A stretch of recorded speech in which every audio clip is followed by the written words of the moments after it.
Why do crowds sometimes make people less likely to help someone in need? You would think the opposite should be true. More people around, the more chances there are that someone will step in. But psychology tells a different story. Sometimes the more witnesses there are, the less likely someone is to act. This strange and uncomfortable truth is known as the bystander effect. And one tragic night in 1964 helped people understand it. In the early hours of March 1964, a young woman named Kitty Genovese was walking home in New York City. She was attacked outside her apartment building. According to the reports at the time, multiple neighbors heard her cries for help. Lights turned on, windows opened, but people were aware something was wrong. Yet, almost no one intervened.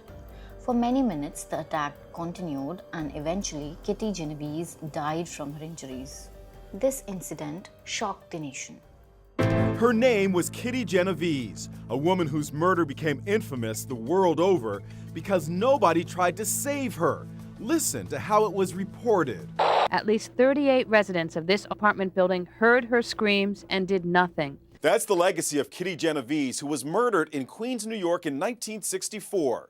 Her story is taught in psychology classes, and her name is synonymous with people who look the other way when trouble happens. How could so many people hear someone in danger and yet no one act? This question deeply troubles psychologists, especially John Darley and Bibb Latané. Their research would soon reveal a powerful insight about human behavior. Darley and Latané discovered something counterintuitive. When people witness an emergency alone, they often feel a strong personal responsibility to help. But when others are present, responsibility becomes shared.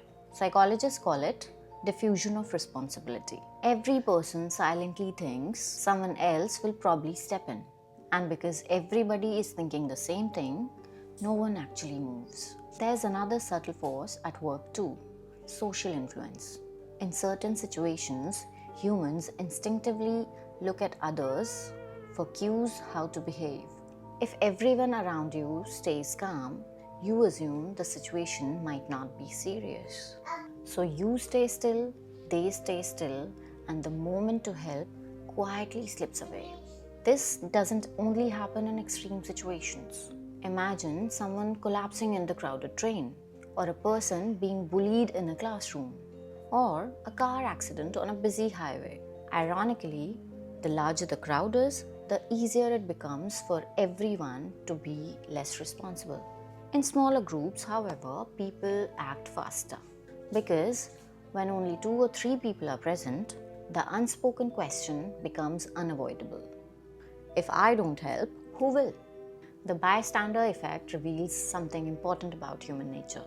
Most people aren't cruel, they're simply waiting for someone else to move first, waiting for confirmation that action is necessary. But emergencies rarely come with clear instructions. Sometimes the difference between tragedy and help is simply one person deciding to step up, one person who breaks the silence, one person who refuses to assume that someone else will handle it. Because in moments of crisis, responsibility doesn't belong to the crowd, it belongs to the person who chooses to act. So here's something worth thinking about. If you ever find yourself in a crowd where someone clearly needs help, will you wait for someone else to move first? Or will you be the one who does? Let me know your thoughts in the comments. And if you enjoy exploring the psychology behind human behavior, don't forget to subscribe for more videos like this. But recent events show us the power of that one person who refuses to stand by.